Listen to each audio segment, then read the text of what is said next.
Hey guys, I'm Pixel Dan, and this is a review of the Teenage Mutant Ninja Turtles quarter scale Donatello from NECA Toys.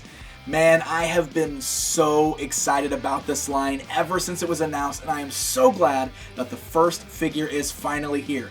This is NECA Toys' new large-scale, quarter-scale figure line based on the original movie, featuring the Jim Henson-style Teenage Mutant Ninja Turtles. And man, all of those early pictures we saw looked incredible, so let's check this figure out.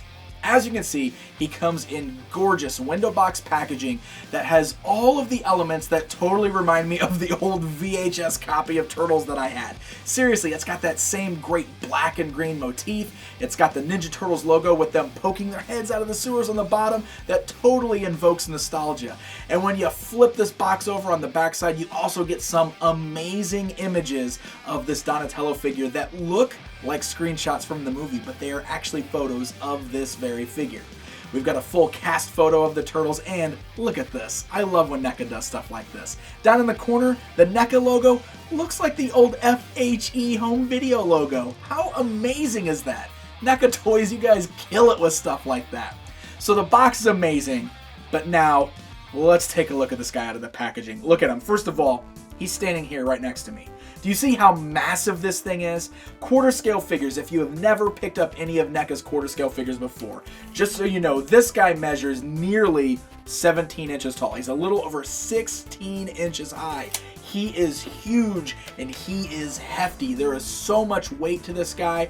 He's solid. He feels so sturdy and so durable, and that is one of the things that is amazing about him. But before we really get into the nitty-gritty with the articulation and everything, we have to talk about the sculpt. We have to talk about the amazing sculpt that was done on this figure, because just like we saw with those prototypes back at San Diego Comic-Con, the final product here is an amazing recreation of the Jim Henson suit that appeared in the original movie. I mean, seriously, I am blown away by the level of detail in this thing. All of the little scales that are worked in. Look at the way that the bandana sits across his eyes. You got the eyes that are a nice deep set underneath that bandana, and they've got a very realistic look to them. They are incredible. And the texture of the skin is amazing all the way down the figure. So many cool little details. And this continues when you work it all the way around to the backside. Look at all of the great details on the turtle shell. And then you see some of the cool little things, like the way that the belts, while made of plastic, have a very leather-like look to them, and even have the little stitched in strap pieces on there, which is so cool.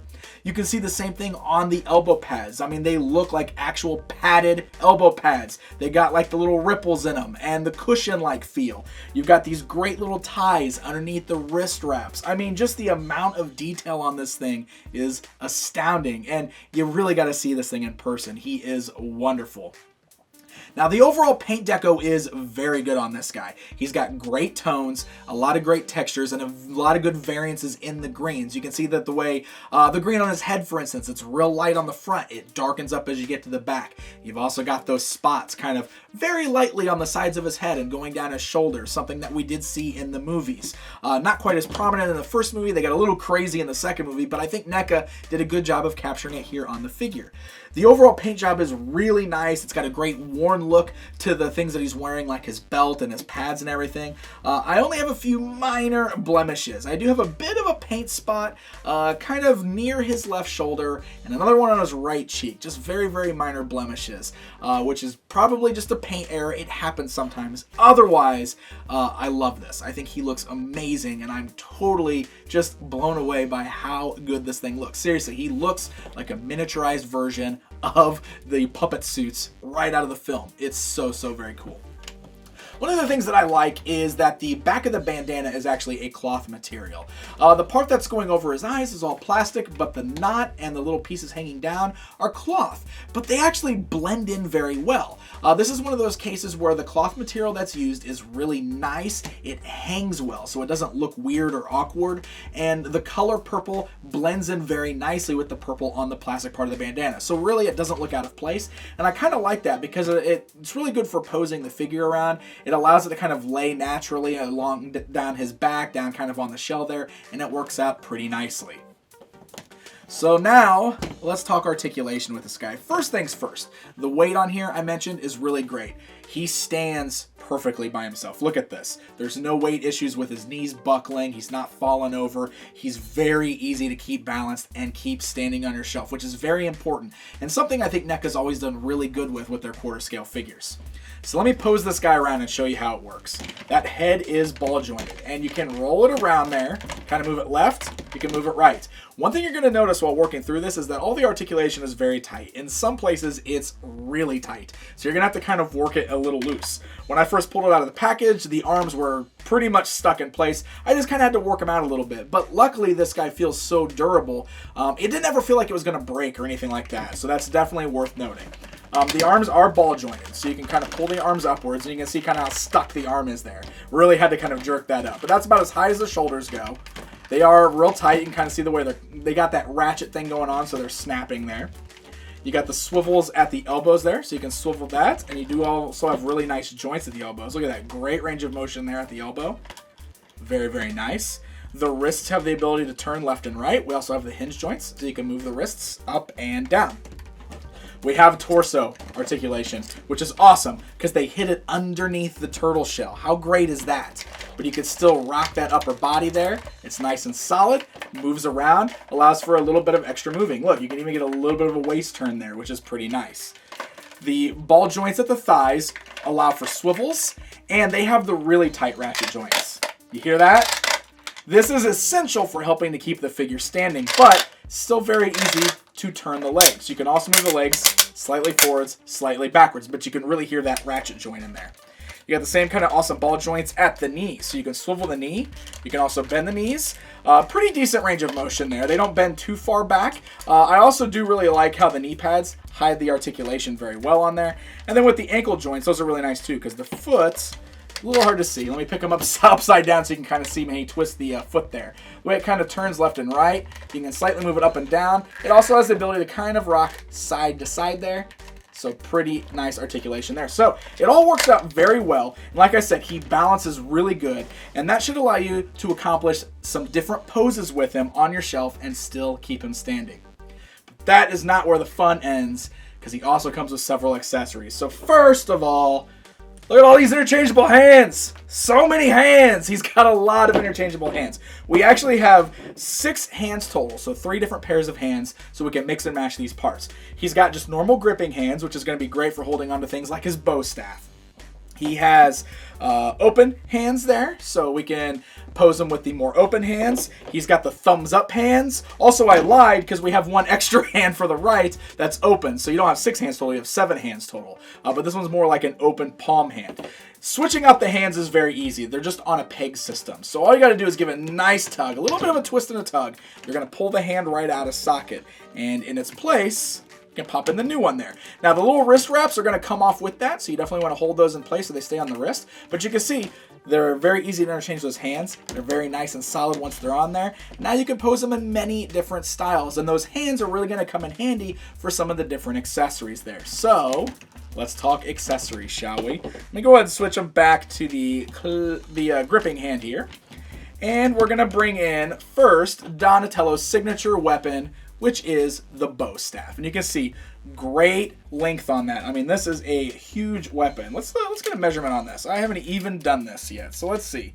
From the bottom of the bow staff to the top of the bow staff, we're at almost 14 inches in length just on the bow staff. It's a nice, sturdy feeling plastic, really nicely made, but it's got a great wood grain carved into it, got a great wood looking paint deco, so it looks like it's an actual wooden bow staff. And the wrap on here is really impressive too, because it's just part of the sculpt, but it looks like there's something actually wrapped around there. I thought that was really, really cool. So he can hold that very nicely in his hands. His articulation allows you to get multiple different poses with him. You get great two-handed poses. You can get single-handed poses. I was able to pull off all kinds of great things with him, which is so good. And he gets a nice, tight grip on the bow staff, which is perfect. That's essential for me. I love it when my figures can actually hold onto their weapons. And you can store the bow staff on his back. Now, this was really interesting. I thought this was interesting the way that NECA did this. He actually has little ribbons on his back, and the ribbons have like slip knots tied into them. So if you want to store the bow staff on his back, you're going to have to glide it down through those ribbons, get it positioned on his back, and then you can just kind of pull the little slip knots and tighten the ribbon.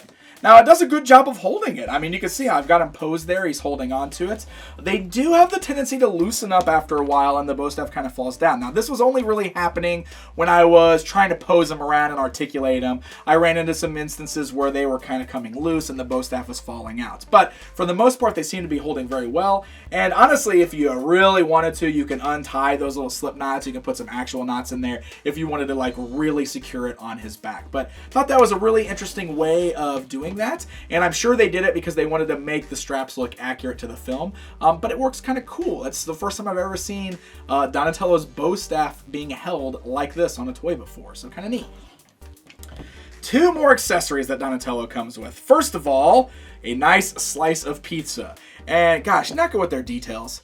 This thing, like, I want to eat this. That's how awesome this looks. Look, it looks like it's got green peppers and sausage and, oh, never mind, it's got olives on there. I don't want to eat it anymore. I don't like olives. But it's an awesome looking little accessory. And this is really great for like that open hand that I showed you guys. So we can kind of put it in his hand there. Or even the gripping hands will hold on to it. So that is a really fun accessory to throw in there to recreate some of the scenes from the film.